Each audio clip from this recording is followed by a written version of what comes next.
Dito tayo kay Sarah. Naku, mga kababayan. Ito, manggigigil kayo dito. Bakit? Impeachment ito mga kababayan. Sa impeachment ito. Mga kababayan, eto nga. Sara Duterte. Ang sabi ni Cayetano, ano yan, Kent? Sabi ni Cayetano, ganito kasi mga kababayan. Yun daw sinabi ni Sara, kasi in-interview ni Cayetano. Mga kababayan, natanungin ko kayo. Si Cayetano ba ay senator judge or defense ni Sara? Nagtaka lang ako kanina nagtaka ako. Kasi, bakit si Cayetano question ang NBI witness? Hindi naman siya parte ng prosecutors, hindi din siya parte ng defense ni Sara. Senator judge lang siya. Pero, question niya ang NBI witness kanina. Hindi ba kayo nagtaka, mga kababayan? Naging defense ni Sara si Cayetano. Akala ko 15, 16 na pala yung abogado ni Sara, no? Ito, mga kababayan, na panoorin nyo. Panoorin ninyo ang interview ni Cayetano. Kahit nga si Robin Oo, nagtanong. Ito. Saan yung kay Cayetano, mga kababayan? Hanapin din. Ito. My last question is, how did you characterize the threat of the Vice President to the President? Given that ang exact words niya, huwag kang mag-alala ma'am sa security ko kasi may kinausap na akong tao, sinabi ko sa kanya, kapag pinatay ako. So that would be fair to you and not vague, no? Did that phrase, kapag pinatay ako, have any bearing in your investigation? Yes, Your Honor. And what was that bearing or thoughts in your mind? First of all po, dun sa statement, may nakausap na po. It already took place before pa yung mangyari yung meeting. And so yun po yun mga kababayan. Ang tanong ni Cayetano, paano daw nasasabi na talagang banta sa Pangulo ang sinabi ni Sara? Kasi explain ko sa inyo, mga kababayan, para maintindihan nyo po ganito po yan. Ang sabi ni Sara, huwag kang mag-alala ma'am sa security ko. May nakausap akong tao na kapag ako namatay, patayin niya si BBM, si Lisa, at si Martin. No joke. No joke. Ngayon, i-explain ko sa inyo yon. So, paano kung si Sara ay nabagok? Sinong papatayin ng security niya? 'Di ba? Paano kung si Sara na slide, tumama ang ulo sa gilid ng simento, namatay? Kawawa ngayon si BBM, si Lisa at si Martin. At pangalawa, paano nasabi ni Sarang wag kang mag-alala ma'am, may nakausap na ako? Space killer, assassin. So bakit niya sinabing may nakausap na ako? So means to say, hindi pa man siya papatayin pero may nakausap na siya. Ngayon, impeachable ba yun? Yes, 120%. Bakit? Kasi ganito yan, explain ko sa inyo, mga kababayan. Ang sabi ni Cayetano, conditional threat daw to. Continue muna natin itong interview ni Cayetano dito sa NBI witness. Sige, bago natin i-explain sa inyo para maintindihan niyo, mga kababayan. Ito para sa ating lahat ng Pilipino ito. Kung bakit si Sara absuelto sa ganitong usapin, pero bakit tayo ay hindi. Ito, continue. nung condition, I'm not talking about yung may kinausap na para pumatay. Ang sinasabi ko yung sinabi niya na pag pinatay ako. yes, Your Honor. How did that affect your investigation? There is a condition na kapag pinatay siya. But as we can see, it's only applicable if there is only two parties. The statement make a loophole wherein a third party can use that na kapag namatay si BP, ma-execute ngayon yung statement ni BP na may nakausap na siya without the participation of the one mentioned. Paano nga kung nabagok si Sara na slide sa sahig? Sinong hahanapin ngayon nung killer? Nung assassin? Si BBM, si Lisa at si Martin. Hindi ba banta kay BBM yon, kay Lisa at kay Martin? Paano kung si Sara may kaaway, yung sinuntok niyang sheriff ay ipinam-sniper siya? Sinong pagbintangan ng assassin? Si Martin, si Lisa at si BBM. Paano kung si Sara kumain sa lugawan na lunok niya ang kutsara, na bara sa liig at hindi makahinga? Namatay si Sara sa lugawan. Sino ang hahanapin ng assassin? Si Martin, si Lisa at si BBM.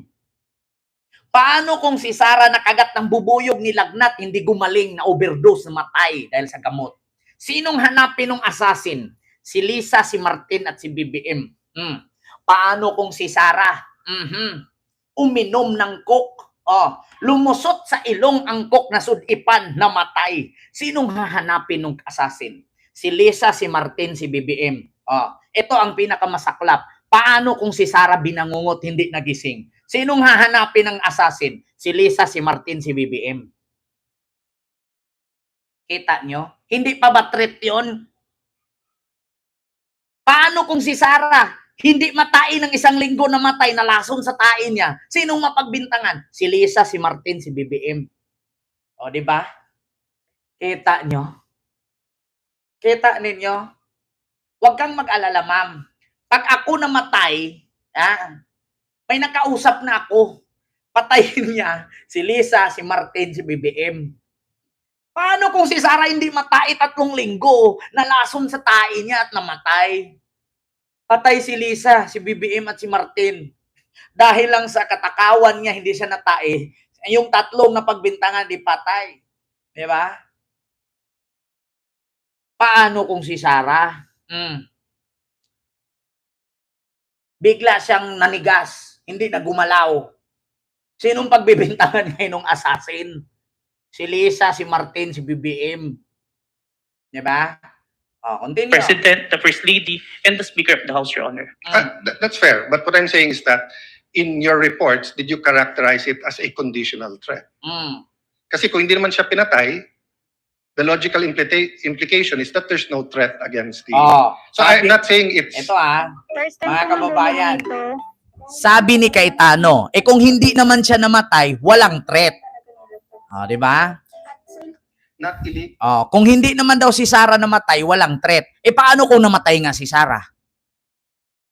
Tapos hindi si BBM ang pumatay. Paano kung namatay si Sara binangungot, hindi dahil sa baril, hindi dahil sa assassination, o hindi kaya dahil sa ambush? Paano kung namatay siya at kahit sa Bisaya pagiurom? Sa madaling salita, binangungot. Sinong pagbintangan ng assassin? Si BBM? Binangungot ni BBM? Binangungot ni Lisa? Binangungot ni Martin?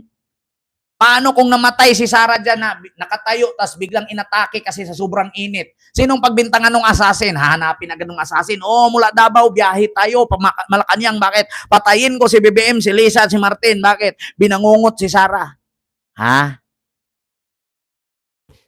Tang ina talaga. Legal, immoral to contract a killer.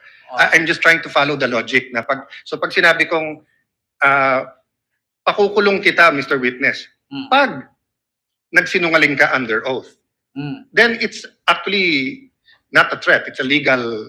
I'm just telling you the law. Di ba? Pero pag sinabi kong pag hindi ka sumunod sa akin, anuhin kita. So, that's my last question lang. So, how did you characterize that? It wasn't a conditional in your mind? Because may kinausap na? Even with or without, sir, it's still considered a threat as long as the I person... have no doubt there. I'm just asking, is it a conditional threat?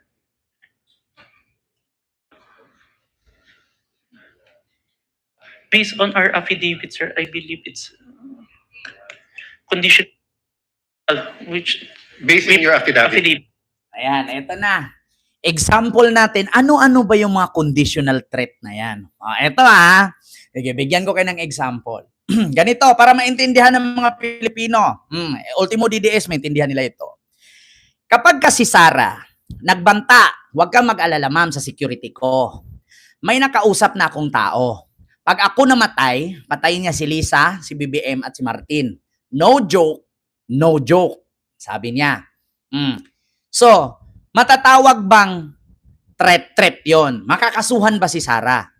Para sa akin, hindi po ako abogado, pero based sa pag-aaral, based sa panunood ko sa mga reaksyon ng mga lawyer, at based sa pagbasa ko sa Philippine Constitution, Republic Act, threat po yun. Una, ganito yan. Pag si Sara, conditional threat na. Pero pag ordinaryong tao, hindi ka absuelto dyan. Hindi mo matatawag na conditional threat. Kasi ganito. Halimbawa, pupunta ako sa LRT. Ito LRT. Anong unang gagawin ng security pagpasok mo sa LRT? I-check ang bag. May dala akong bag. Ito Alan Cayetano, manood ka sa akin. Pumasok ako sa LRT kasi sasakay ako, may dala akong bag. I-chinek ng security guard ang bag ko. Sabi ko, Chief, wala naman pong wala namang mga gamit dyan na nakaka-cause sa pagpatay, pagsaksak. Pero ang laman dyan, bomba. Ito na, usaping bomba. Di ba meron sa Republic Act, bawal ang bomb joke. Pag nag-bomb joke ka, anong sasabihin? Aristuhin ka agad. Di ba? Wala pong nakakapatay, walang armas dyan, wala pong gunting dyan, walang kutsilyo dyan. Bomba lang naman laman yan eh. Di ba meron tayong Republic Act or batas na bawal ang bomb joke? So ngayon, anong gagawin sa akin ng security? Dadalhin ako sa police station, ikulong ako, kasuhan ako kasi nag-bomb joke. Eto na, nag-bomb joke. Pero si Sara Duterte, nagsabi mismo, pag ako namatay, meron ako nakausap na tao. Patayin niya si BBM, si Lisa at si Martin. Bakit conditional threat na? Sige nga. Kung ganyan pala ang mangyari, mga kababayan, lahat ng nanonood sa akin ngayon, mapadidies ka man, mapakakamping, or maluyalista. Lahat tayo, pag sumakay sa tren, sa eroplano, pwede mong sabihin, Ma'am, wag mo na i-check yung bag ko dyan. Wala namang gunting, wala namang baril, wala namang kutsilyo yan eh. Bomba lang naman laman yan eh. Tapos pag idinampot ka ng pulis ngayon, dalhin ka doon sa police station at kasuhan ka, sabihin mo agad, it's a conditional threat. Hindi po tayo makakasuhan. Bawal po kayo magkaso sa akin. Bakit? Si Sara Duterte nga ibawal eh. Kasi conditional threat lang yan eh. Diba? Anong masasabi ngayon ng mga DDS? Sige nga. Kung ganun pala ang mangyari, conditional threat lang ang mag-joke. Joke lang yun eh. So, pupunta tayo sa LRT. Sakay tayo sa barko, sakay tayo sa aeroplano. Punta tayo ng SM. Pag i-chinek ng security guard, sabihin mo, wala pong nakakamatay dyan, walang gunting, walang baril, walang kutsilyo. Bomba lang naman laman yan eh. Paano ngayon kung damputin ka ng pulis kasi bawal bomb joke? Ang sagot mo, conditional threat lang po yan. Si Sara nga, hindi nakulong eh. Si Sara nga, hindi daw yan hindi daw threat yan. Conditional threat lang. Alam nyo na, mga kababayan, pag si Sara, conditional threat. Pag ordinaryong Pilipino, mag-bomb joke ka sa aeroplano, sa airport, sa barko, sa mall, putang ina, dampot ka pulis, kasuhan ka agad. Saan ang hustisya? Diba? Nasaan yung hustisya? Ito, bigyan ko kayo example ha. Isang abogado na mismo, nagkwento. Pakinggan ninyo ito, mga kababayan.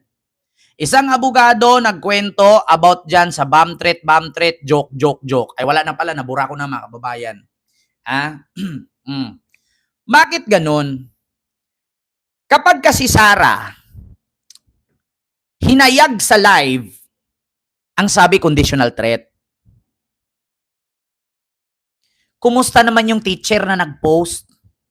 Anong sabi nung teacher? Sinong makakapatay kay Digong bigyan ko ng 50 million? Bakit pinaresto ng NBI? Bakit kinasuhan ng inciting to sedition? Diba? Ito panood ko sa inyo Ito, mga kababayan. Panoorin, pakinggan. What is your pleasure, ma'am? Yes. Arestado ang isang public school teacher dahil sa pag-aalok online ng 50 million pesos para ipapatay si Pangulong Duterte. Todo sorry ang suspect. Pero ayon po sa Department of Justice, may pananagutan pa rin siya sa batas. Nakatutok si Ayon sa Department of Justice, may pananagutan sa batas ang teacher. Pero anong reaksyon ng Department of Justice kay Sara ngayon? John Consulta. Hindi ko po intention yun. Ano mga DDS? Sa loob pa lang ng sasakyan ng NBI, lubos na ang pagsisisi ng 25 taong gulang na public school teacher matapos siyang maaresto sa Zambales ng mga tauhan ng NBI Pangasinan. Ngayon, Gamit ang isang mga DDS, tanong ko sa inyo, pag si Sara conditional threat, pero yung teacher nag-post 50 million kung sino makapatay kay Digong, nakulong. Si Disyon, tinanggalan ng license. Paano naman si Sara? Paano si Sara? Exempted? Ano siya, athlete? Bawal umattend, bawal mag-take ng exam? Ano siya? Basketball player? 90 agad grado, wala ng periodical test? Ha? Ano siya, anak ng Diyos? Arestado ang isang public school teacher dahil sa pag-aalok online ng 50 million pesos para ipapatay si Pangulong Duterte. Todo sorry ang suspect. Pero ayon po sa Department of Justice, may pananagutan pa rin siya sa batas. Nakatutok si John Consulta. Hindi ko po intention yun.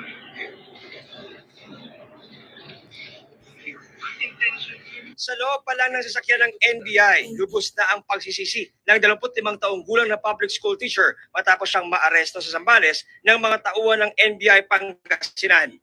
Gamit ang isang poster account, nag-post siya sa Twitter noong May 5 ng kanyang alok na 50 million pesos sa sino mang makakapatay kay Pangulong Duterte.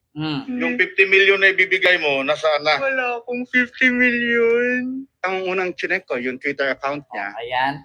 and we found it deactivated already. Oh. So, ang ginawa ko, chinek ko yung mga Facebook accounts ng mga nag-reply sa kanya hanggang sa nakarating ako ng Zambales para makuha siya. O, di ba? Kita nyo? Yung Twitter account na pinost nung teacher, burado na. Dapat, bakit ngayon si Robin Padilla, sabi niya, nakuha mo ba yung original video? Nakuha mo ba yung original na threat? Ito nga, burado na eh. Bakit kinasuhan pa rin? Bakit kay Sara nakuha na kasi live niyang sinabi? Bakit si Robin naghahanap pa? Kita nyo? Si Robin naghahanap pa. Samantalang ito, burado na yung account. Paano siya nakakuha ang NBI? Bakit ito inukihan? Bakit yung NBI agent ngayon ayaw ni Robin? Kasi kailangan yung original video. Diba? Kita nyo mga kababayan, pagdating kay Sara, kay Digong, bawal. Pero pagdating kay Digong, pag sila pinalagan, kawawa ka. Mga kababayan, kita nyo, sabi ni Robin kanina, pahingi ng credential, putang ina, yung taong nang hining credential, graduado yun. Ikaw nga, wala kang grado. Oo, Diyos ko. Pagdating sa NBI, todo hingi ng dispensa ang guro na lumuhod pa sa pagmamakaawa para sa pagkapatawad ng presidente. Kung mapapansin niyo po, I will give a reward. 50 million reward. Yun din po yung sinabi ni Duterte nung 50 million reward sa may virus. Vaccine virus. Kaya pinalitan ko lang po. Ginawa ko po yun para magpapansin lang. Pero nagsisisip na po ako. Sobrang mali po. Sobrang mali po yung ginawa ko. Humingi ako ng tawa sa ating Pangulo. Eto na, may nag-comment na. Tangang vlogger, know the difference between conditional threat to inciting, inciting, hindi incitement ha. Tingnan na, nag-comment ka na, bobo ka pa rin. Inciting to sedition, hindi incitement to sedition. Putang ina, mali na yung comment. Alam mo, DDS ka, hayop ka, animal ka. Huwag kang mag-comment, mali pa spelling. Inciting to sedition, not incitement. Bobo, nag-comment ng bobo pa. Ito intindihin ko daw yung conditional threat sa inciting to sedition. Si Kuya, teacher, nakasuhan ng inciting to sedition kasi kinontra ang presidente. Si Sara, hindi makasuhan ng inciting to sedition kasi hindi pumayag yung mga lawyer. Ganon yon. Itong teacher, walang kakayahan bumayad ng 15 lawyer. Si Sara, kahit 10 pwede, kahit 100 pwede. Yeah? Hindi po incitement inciting to sedition, hindi incitement. Alam mo kung DDS ka, tigil-tigilan mo yan. Hindi incitement inciting. Tigilan mo yan. Nakakahiya ka. Utang ina, nag-comment ka na nga lang, mali pa. Inciting to sedition, hindi incitement. Know the difference between the two. Bakit ko naman kasi ipag-compare ang inciting to sedition? Ganito yan para malaman mo. Ang inciting to sedition, nakasuhan na. Dahil nagrebelde siya sa presidente. Si Sara, pag nakasuhan yan, kasi ipapatay niya ang presidente, inciting to sedition din. Anong incitement? Ipagpilitan mo pa ng incitement, putang ina talaga, Anong incitement to sedition?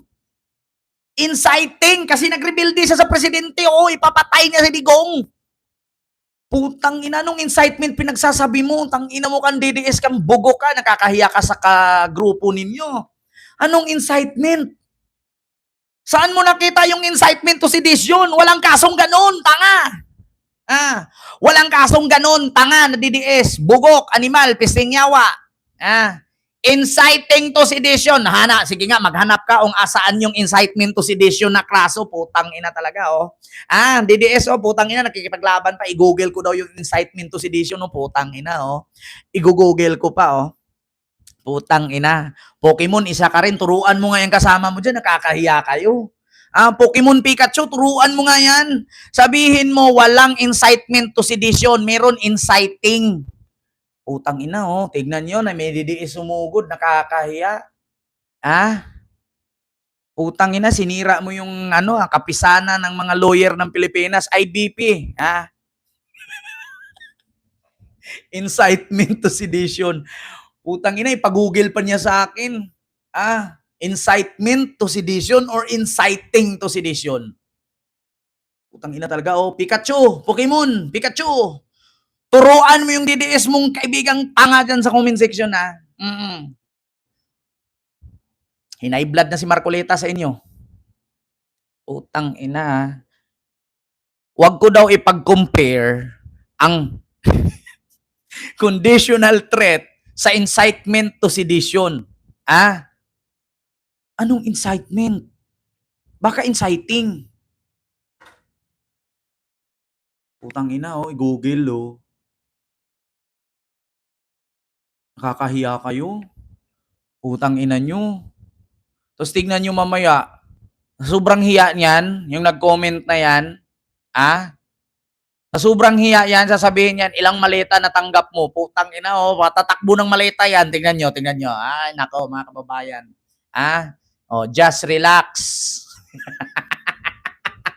Putang ina, mga kababayan, nawala yung focus ko dito, nandun sa incitement, Putang ina, incitement to sedition. Excitement ba yun?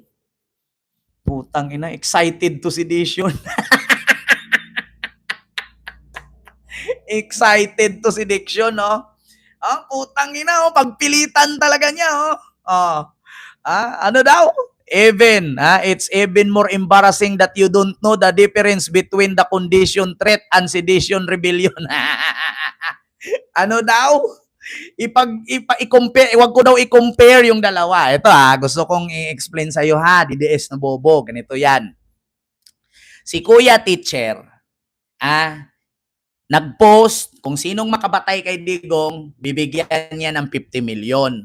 So, lahat po ng tao sa Pilipinas, maskin ikaw na tanga, once na magawa ka ng pagbabanta sa presidente, sa vice-presidente, at sa mga matataas na opisyal ng ating bansa, ang kaso mo doon, inciting to sedition. Yung kay Sara, nagbanta siya sa presidente, anong kaso ni Sara? Paki-comment mga kababayan kung ano magiging kaso ni Sara sa pagbabanta niya kay BBM, kay Lisa at kay Martin. Paki-comment.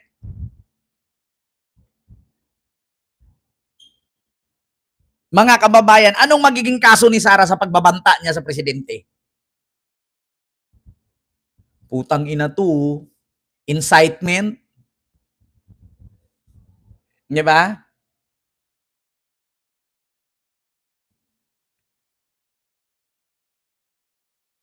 Di ba? Alam nyo, apakabubo talaga ng mga DDS, no? Si Kuya, nag-post. Kung sinong makapatay kay Digong, bigyan niya ng 50 million. Threat sa presidente yan. Grave threat. So, pag kapag ka napatunayan na mayroong grave threat, pasok sa inciting to sedition yan. Nagre-rebuildi kayo. Pagre-rebuildi yan sa pinuno ng ating bansa. Kaya ang kaso mo, inciting to sedition. So anong pinagkaiba ni Sara dito sa teacher? Huwag kang mag-alala, ma'am. May nakausap na ako. Anong pinagkaiba dito sa sinong makapatay? Babayaran ko. Pareho lang. Walang pinagkaiba. Pero hindi po incitement, ha. Inciting. Correction po, ha. Kawawa talaga kapag DDS, no? Alam nyo, sa totoo lang, mga kababayan, hindi naman ako abogado, no? Pero marunong naman po ako magbasa. At pangalawa, mga kababayan, nakakaintindi naman po ako kung ano yung inciting at ano yung incitement.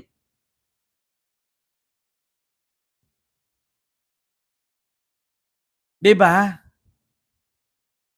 Bakit kasi ang incitement, okay yung incitement, walang problema sa incitement, ha? Kasi yung incitement, yun yung nag-urge, nang hikayat ka na gumawa ng mali.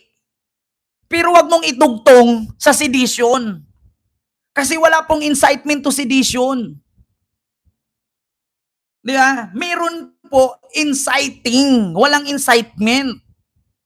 Yung incitement, yun yung ikinu-convince mo ba? Oo, sumama kayo sa akin. Anuhin natin. Gumawa tayo ng pagtitipon ngayon. Susugurin natin yung Malacanang. Incitement yun.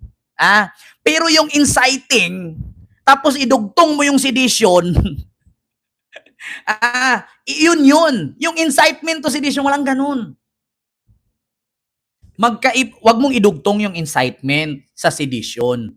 Kasi kung incitement to sedition, walang ganun. Merong incitement, pero walang sedition na kasunod. Hindi mo pa rin ba gets yun? Ang hirap sa inyo, no, mga DDS. Ipaglaban pa nila yan. Alam nyo, ang mga DDS, galit yan sila sa katotohanan. Tinuruan nga kita, hindi na kita pinahiya. Kinurek ko na, yung incitement, nang kukonvince ka. Sa Bisaya pa, nandani ka ba? Nanghimok ba? Hinimok mo, nanghimok. Yun yung incitement. Pero yung inciting to sedition, yun yung pagre-rebelde. Malayo ang inciting sa incitement. Alam mo na, DDS. Diba? Kita mo na, DDS. I-search nyo kung anong meaning ng incitement, ng uudyok. Yung inciting to sedition, nagre-rebelde. Magkaiba sila ng gawa. Parang ano yan parang face. Yung face, maraming kahulugan, isang salita. Pag hindi mo inintindi yung face, pwede maging isda, pwede maging mukha, pwede maging close na tayo, friends na tayo, kasi face Pwede ring humarap ka. Pero kung pakinggan mo, face. Ibig sabihin, mukha. Di ba? Parang ano lang yan parang mapagmatsyag, mapagpanuri, mapagmasid. Pero iisa lang meaning nun. Mapagmatsyag, alert. Mapagpanuri, research. Masid, magbantay. O, isa lang meaning, mag-ingat. Di ba? Ang hirap didiis, no? Sa totoo lang, magpaturo ka kay Sarah. Pare-pareho kay mga lawyer. Putang ina mga kababayan, oh. Pagpilitan pa niya, mag-aral daw muna ako. Putang ina, di ko kailangan mag-aral. Oh, tapos mag-aral ako, magiging abogado kasi gusto ko maging lawyer eh. Tapos pag naging lawyer ako, ipagtanggol ko yung kriminal. Putang ina, para kustupasyon yan. Ay, nako. Oh, that's what I said, incitement. Oh, bakit ka napunta sa incitement? Ang usapan dito, conditional threat at inciting to sedition. So anong kinalaman sa incitement? Nanguudyok ba si Sarah? Ito bang lalaki nanguudyok ba? Wala namang usaping pang-uudyok dun eh. Bakit napunta ka sa incitement? Huwag ka nang makipaglaban. Kung sino ka mang anak ka ni Poncio Pilato. Mali yan. Sa totoo lang. In-explain ko na.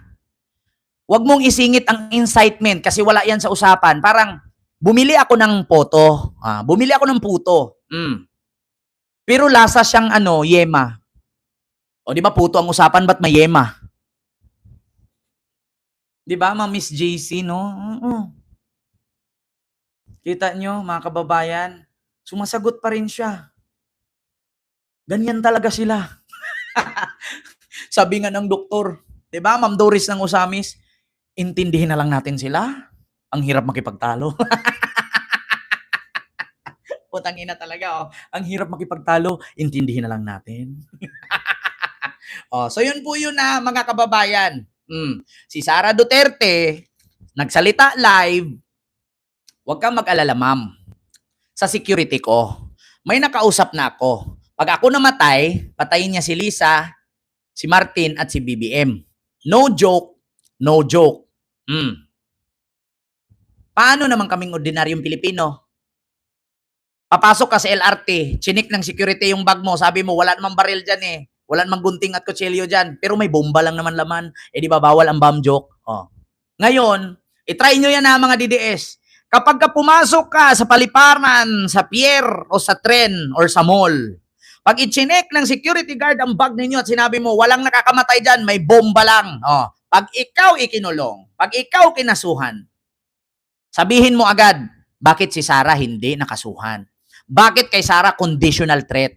Bakit kay Sarah, freedom of expression lang? Putang ina, no?